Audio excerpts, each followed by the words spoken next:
किंवा त्या झाडापाशी प्राण्यांप्रती असणारं नातं आज समाजापाशी कोणतं जिवंत उदाहरण ठेवतं हाही प्रश्न पडलेला देखील राहत नाही.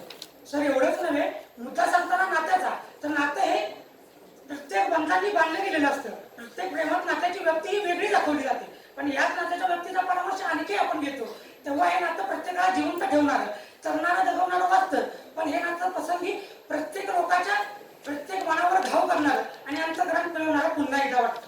सांगण्याचा मुद्दा एवढाच की माणसाचं नातं हे प्रत्येक व्यक्तीनुसार व्यक्तिपरत्वे बदलत न असणारं आणि ते व्यक्ती सापेक्ष न राहणारं असावं.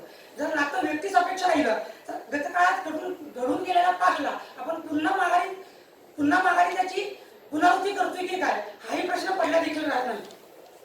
मुद्दा सांगताना एवढाच की जर नातं हे जर टिकवायचं असेल तर त्या नात्याला एकाच बाजूने नव्हे तर सर्व बाजूंनी हातभार लावण्याची गरज आहे.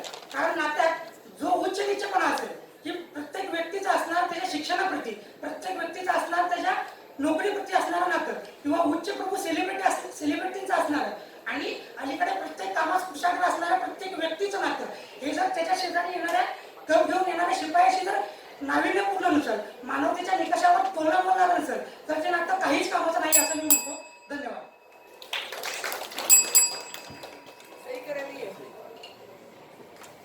कोड क्रमांक 48 लागलेला वेळ आहे 7 मिनिट 2 सेकंद. 7